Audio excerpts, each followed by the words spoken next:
room of highly motivated, excited, inspired, freedom-loving people is infectious.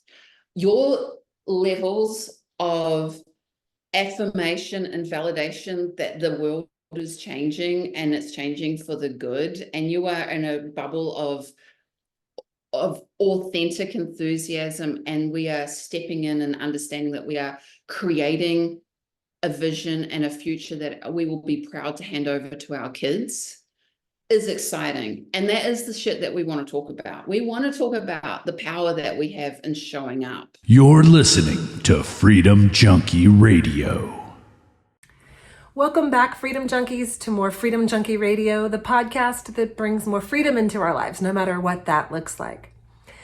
My next podcast guest is named Jacquie Baker, and my podcast with her went very, very long. We went almost 2 hours, and we covered a lot of topics. The reason I had her on was because I wanted her to talk about her new business venture that she's starting to help. It's a way for freedom-loving business owners to come together and network and market their products together and to support each other's businesses. Anyway, it's called Rebel Heart Networking, and that's why I had her on. I knew I wanted her to tell her story about her escape from Australia, and I wanted her to talk about her carnivore diet. Well, each of those things turned into a podcast on its own. So I'm going to do something new this time, and I'm going to be releasing them separately as podcasts. The first one is going to be the Rebel Heart Networking because it's so important. Second one is going to be her discussion of the carnivore diet, which she's been doing for 5 years. It's just amazing. And then finally, I'm going to release the entire podcast as a whole. And it'll start with our discussion of her experience becoming a gun-owning advocate, gun ownership from the perspective of a Kiwi. It's really interesting.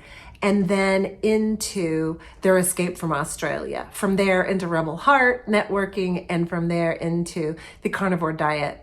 So shout out to Kris's Coins, Kris, KRISCOINS, kris'scoins.com. Go visit Kris in South Austin and get your gold and silver. We know that as inflation is getting out of hand, getting some precious metals is a good idea. Kris is your guy. He supports our show. So tell him Betsy from Freedom Junkie Radio sent you, and go pick up a little roll of silver today. You'll be happy you did. With no further ado, Jacquie Baker. So Rebel Heart Networking is what we're going to be talking about. This is this thing you've brought into existence just recently with all of your skill set. Jacquie combines her business acumen and desire to collaborate with awakened individuals. She aspires to create a space where business is viewed as a noble exchange, free from greed. Her vision is a community where businesses embody freedom, integrity, and genuine commerce. Determined to share the prosperity that networking offers, Jacquie invites you to join her in redefining modern commerce and crafting a brighter, more genuine future, one Rebel Heart at a time. Rebel Heart is first about marketing and prosperity for local businesses. Second, about building community through action. And third, about enrichment so people can make better choices to fight against the encroachment of the globalists and their desire to create a neo-feudalist situation. Independent businesses are an essential tool to help create a new renaissance. Together, we can redirect money into our local economies and reduce the power the large corporations have. What a fabulous vision. So tell us about it. Yeah, tell us about it. Okay, so Rebel Heart Network. This is basically what I imagine, and it's a vision. It's launching in January. Basically, business networking is the easiest way for businesses to be able to grow their businesses. Like, if you can get in a room and have permission to tell people about what you do in your own authentic voice, it is going to amplify and resonate on a level that just works, right? So I was involved in BNI in Australia for years, which is a business networking group. It's in America. It's amazing.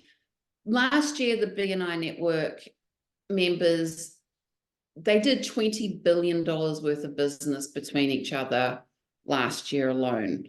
And so we grew our business exponentially through business networking. And even though we would do marketing, the return on investment was always hands down the best through business networking.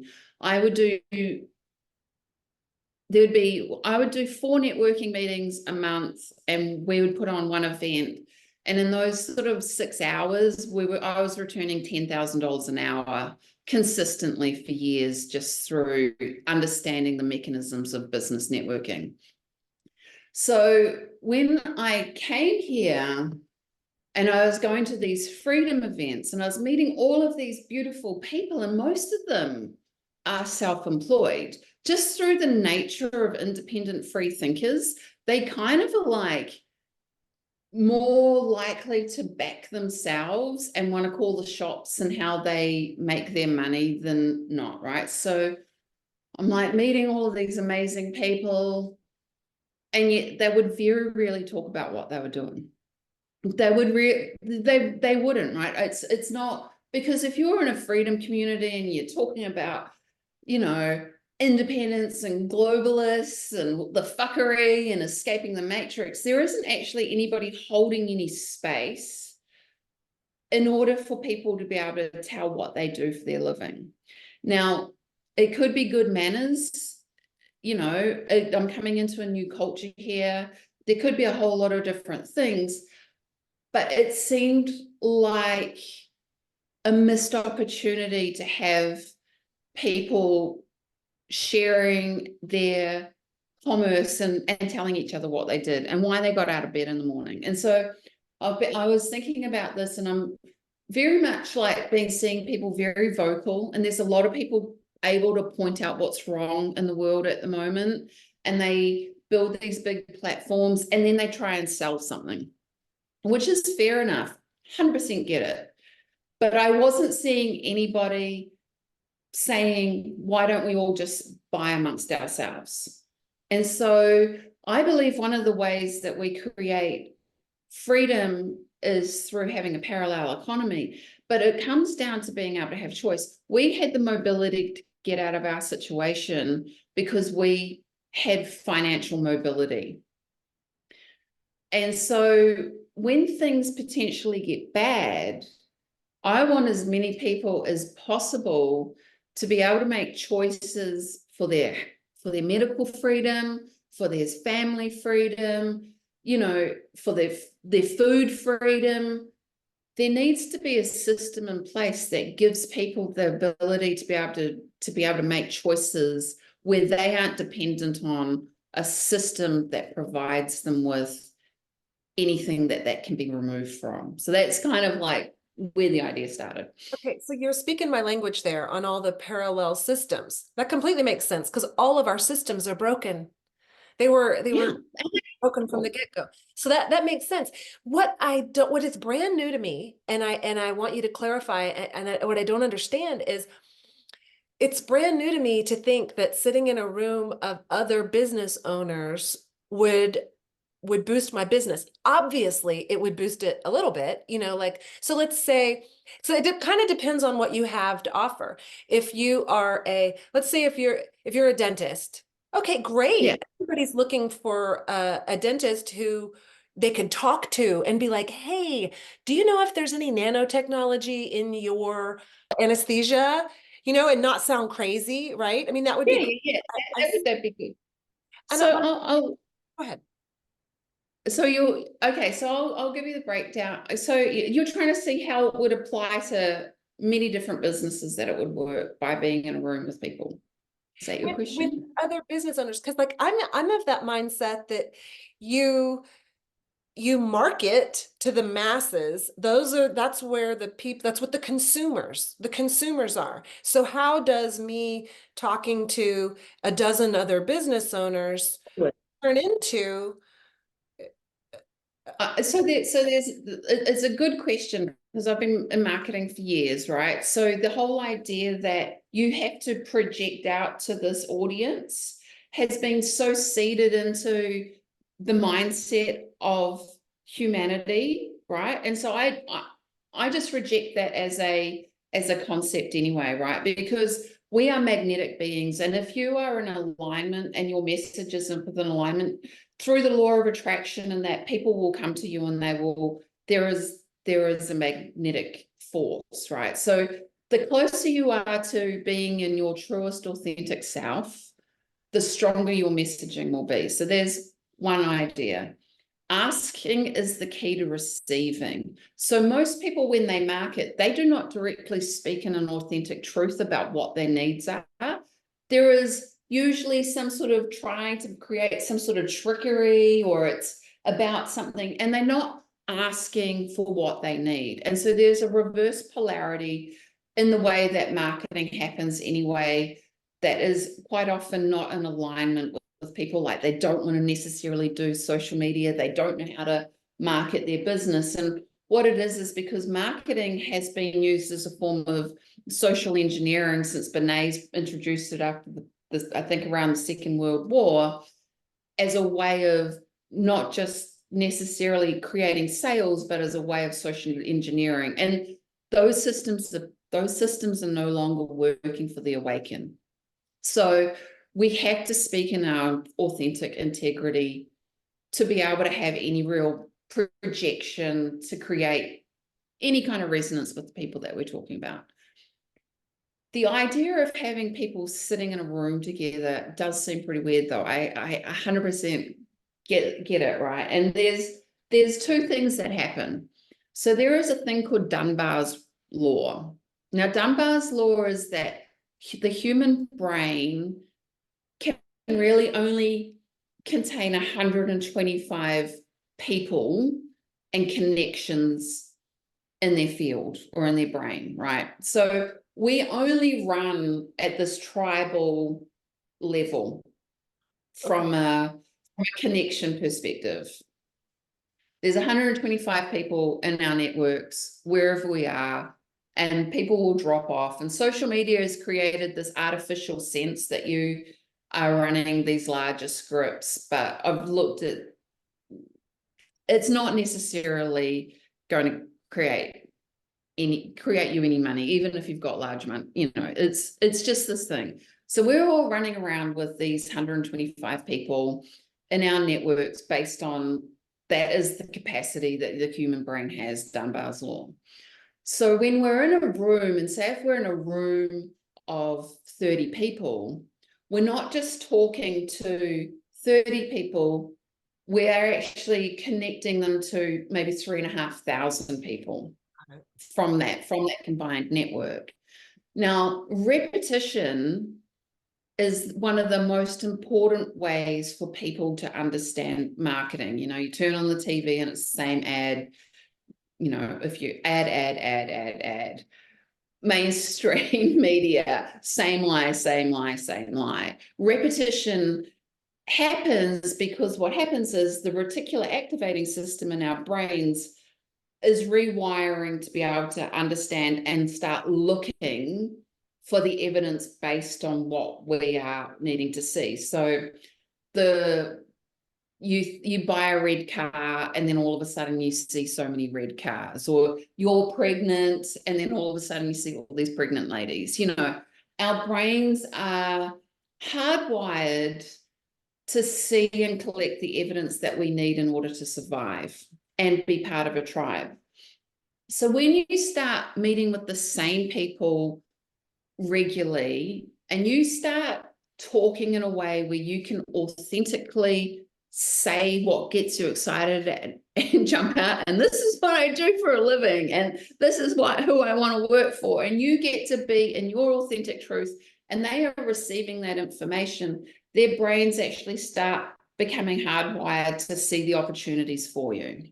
And so it creates an effect where the resonance of the group, if you believe in woo-woo stuff, is all becoming highly attuned to be able to create like a collective antenna to draw the people into your network that are of a match, that are going to be a good customer for you. And so one of my network working groups, we all started off making about $600 a month. We're all thrilled, get together, make $600. Within 2.5 years, we were making about $30,000 each a month on average. It went to us making about $10 million collectively together. And it was things like the people feeling confident enough to ask people for bigger requests. Like one person would be like, you know what? I would absolutely love it if I could meet the head of Telstra, which is like the largest phone company. Now, he would have never have asked that to a group of strangers 2 years earlier. It would have seemed really weird. Somebody in that room said, he is my brother-in-law and I will organize a meeting with you. Hey, okay. It ding ding, it made sense. So like if you were selling, like let's say you were a roofer and you had a roofing company, and this is just random, and you put it out there. You said to these 30 people in the room, I have a roofing company, and then the next day, one of the people in there is talking to one of their neighbors who said, God, I got to get a new roof. They just fail for you. And then the vouching of someone. So how much more powerful is it when you go, I know this guy, he's awesome. He's one of us, or he's a good guy. He's straight up. He's gonna give you a good price, or he's not gonna. You will trust that over a Google review. Now we understand the manipulation and the censorship of Google as an organization. Their integrity is so low now that I'm surprised anyone still uses it, but apparently 96% of the population still uses it. But I will take a friend telling me that they know somebody and they could, time and time again. So the power of the interpersonal relationship comes into play. Now, I called it Rebel Heart because I believe that the globalists and the totalitarian or whoever, they are cut off. And so they only operate from the 3 lowest chakras. So they can't access new ideas. They can't access heart energy. And they are very rigid within the matrix of how they operate, which means that they need to manipulate in that. And so part of the vision is to be able to attract people that have heart, that understand what it's like to love. Because people that are heart conscious people, they're going to be authentic and they're going to run a true script of honesty and integrity. And so, I believe that words are spells. And so when I was coming up with the name, heart was very important. And then the rebellious people are the ones that get to change the world. And so, so it seems weird, but it absolutely works from a marketing perspective. Okay, so it's basically where there are local hubs of groups that are getting together, and this is starting in January 2024. Although I know I went to the website, so I saw that you have a few local people here around in the Wimberley area who have already signed up. But this could be going anywhere, right? Absolutely. So basically, basically the idea is that you join a hub or you become a hub leader. So we need 15 people of business orientation to join to start a hub. They meet regularly. Every 2 weeks you meet and there's a structured meeting where you get to ask for what you need, and then you get to also give gratitude to anyone that you've done business with, and you are also working together to find people that you want in your network. Like as a carnivore, I want ranchers and people that I can buy meat from. I don't want mRNA vaccines in my food supply, and I'm sure that I can have somebody that I can buy off locally turn up, save me time if I can text them and say, bring me $400 of meat or whatever it is every 2 weeks, right? So we're looking for people that potentially are going to help with our food security, our physical security, and there's some people that we want in this membership that are going to be integral for our community's safety. You meet every 2 weeks.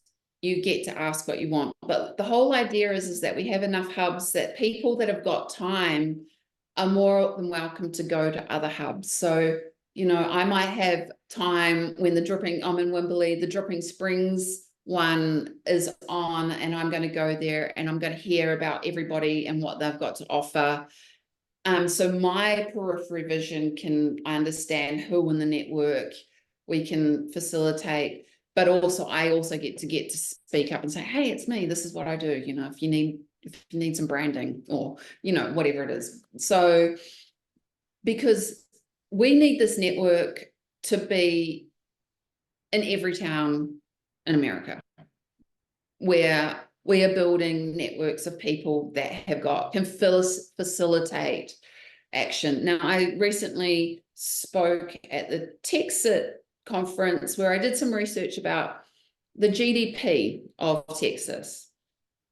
55% of it is earned by 1% of the companies, the globalists. 44% of the GDP in Texas is through small independent business. So there's only an 11% difference that would swing the power. And so when I did some numbers, if we could spend 20% and shift our spending and spend 20% more than what it would be to a local economy, it would result in an extra $200 billion going into small businesses in Texas. Now, that gives a lot of small businesses some financial mobility. They get to make choices. And so, you know, we can use cash. We can write checks. There's all these things, you know, that can starve the banking system. You know, that money of banking fees isn't getting leached out of the system. So it's really about shifting our awareness and being able to make conscious choices. And so part of my idea is we're all really busy.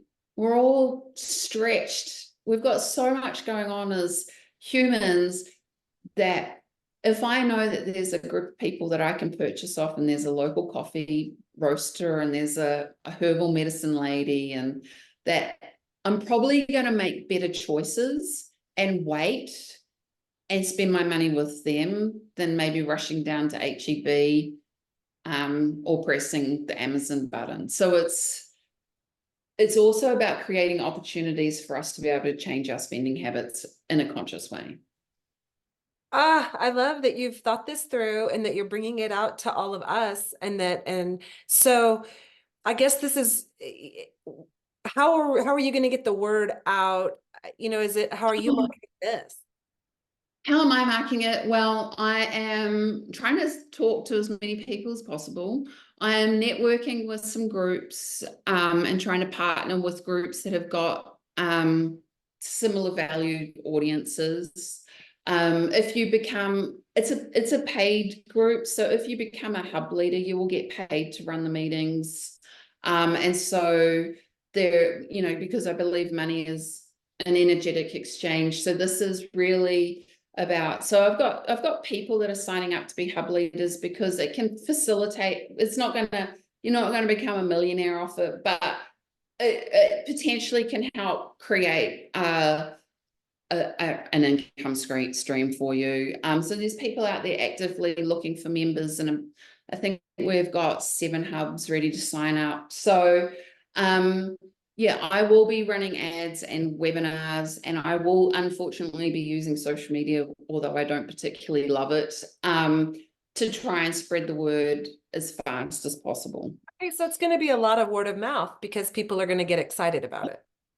Yeah. Yeah. Well, I think excitement is the most important thing, because if you know anybody, like I've been marketing for years, and, you know, most people are really excited about their business. Something was dropped into them that gave them enough excitement and inspiration that they decided that they were going to do it. And then they go to marketing and they're like, well, I've got to try and figure out social media. I've got to try and figure out marketing. And their excitement level goes to usually shame. You know, it's usually like, I can't actually figure this out. I don't have the time. I don't want to learn it. They will then spend money on marketing companies that may not understand them. You know, it's messy. at best for small businesses. I'm not talking about like big corporations that can churn it out. Being in a room of highly motivated, excited, inspired, freedom-loving people is infectious.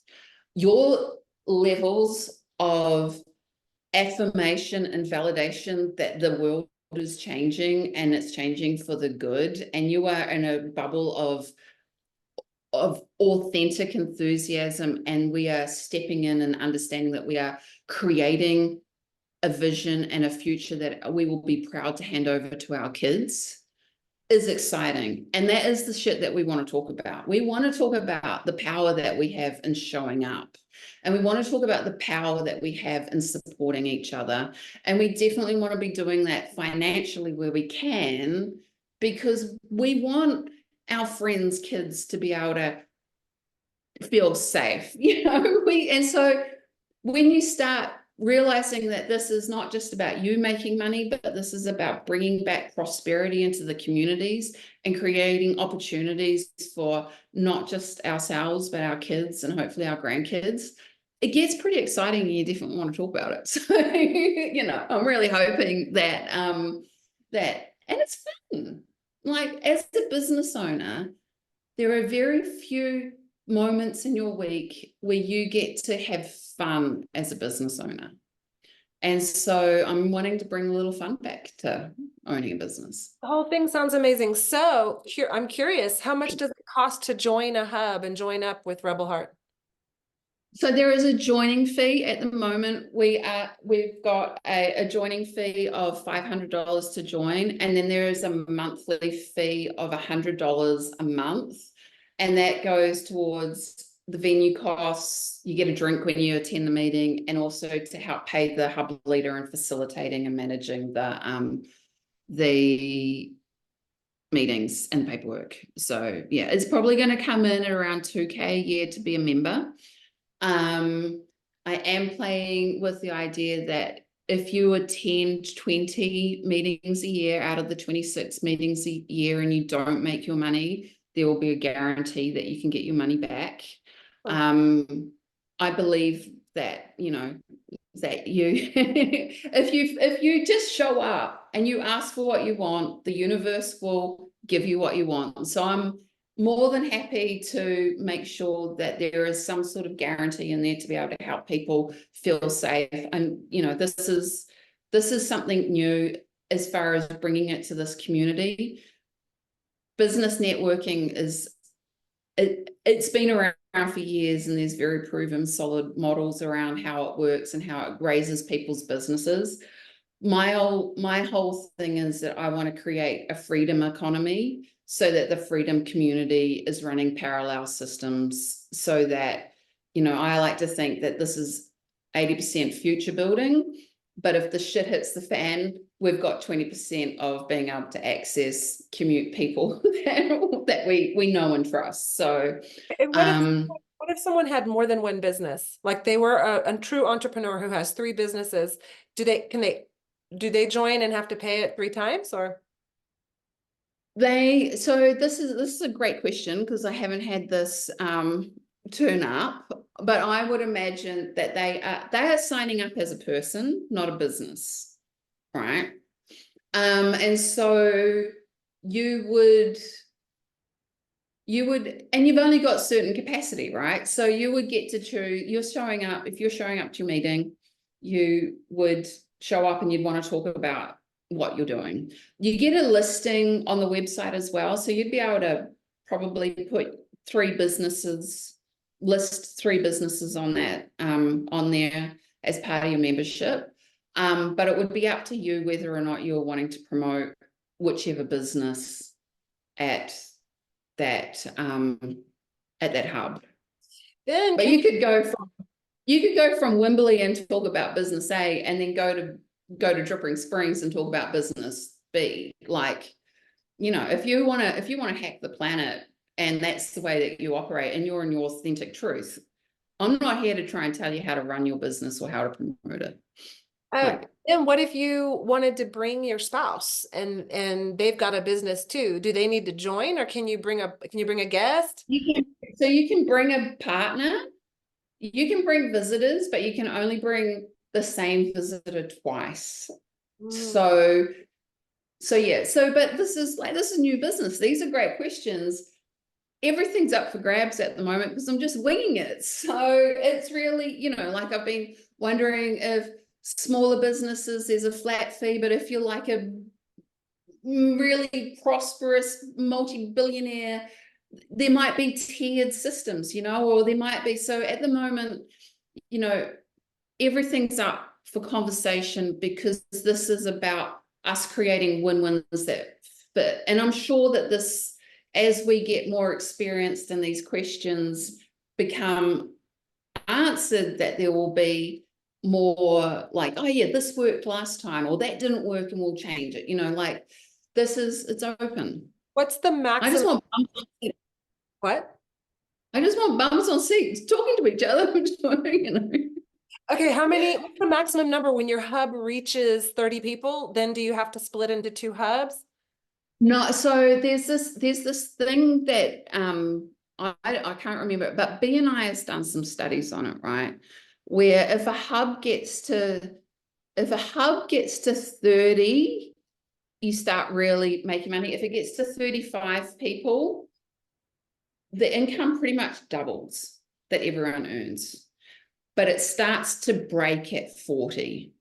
And so there is a thing where between 30 and 40 is the sweet spot. Anything over 40, you start getting weird interpersonal conflicts, which I hope we're hanging out with aligned people and that doesn't happen. But so between 30 and 40 people. Now, what normally happens is that those hubs will naturally start creating their own groups anyway, just through common interests and that.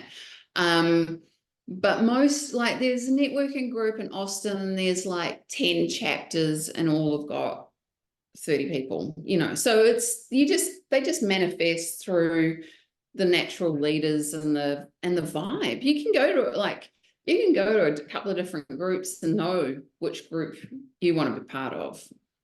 You just got it. You'll know that. Okay, well, so I want to ask you, because that's a segue. You already made the segue into the carnivore diet. I want to talk to you about that because that's so cool. But is there anything else you want to tell us about Rebel Heart before we move on? Just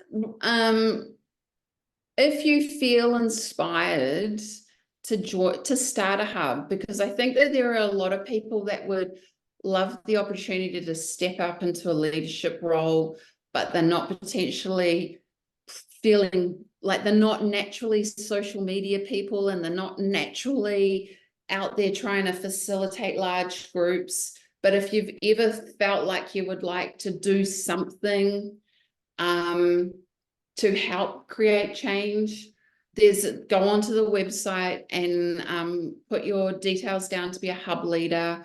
I'm going to offer, there's training, there's scripts, there's a whole membership platform built with tools to be able to help that, because the real magic is getting as many leaders in the community that are confident enough to speak out, to hold space for our people, and to bring the community together and start bringing this prosperity into light. So if you're like, this would be a great idea, I don't know if there would be one coming up in my neighborhood, please jump on the website, talk to me, put your name down. We'll see what we can do to start one up. Okay, what's the website? Rebelheartnetwork.com. Rebelheartnetwork.com. Rebelheartnetwork.com. I'm saying it like you. Rebelheartnetwork.com. Anyway, however you say it, I will put all that in the show notes. So if people are driving and hearing this, you can find what Jackie's doing. Freedom Junkies, join us for the continuation of this amazing discussion where Jacquie and I will discuss her 5 years on the carnivore diet. Yes, 5 years where she's eaten nothing but meat. I will be posting that soon, and then the podcast in its entirety on a third post where we will discuss her views as a Kiwi on gun ownership and how they've changed having lived in America. And then we talk about her escape from Australia during the plandemic. So don't forget to go give Kris's coins on Slaughter Lane in South Austin, Texas, a visit. Tell Kris hi from Betsy from Freedom Junkie Radio and pick up some of your precious metals while you're there. We know that that's a good thing to be doing right now, and Kris is your guy. He is supporting this show, and tell him that you appreciate him. Till next time, Freedom Junkies. See ya. Ciao. Thanks for being a part of everything. And make sure that you subscribe and like and all that stuff. I never say to do that because I always forget. I'm not in that mode, but it does help. If you comment, if you have any questions, please make comments at the end on YouTube or Rumble, and share it with your friends. Get the word out. Let people know that this podcast exists. Mwah. I live better than a king ever.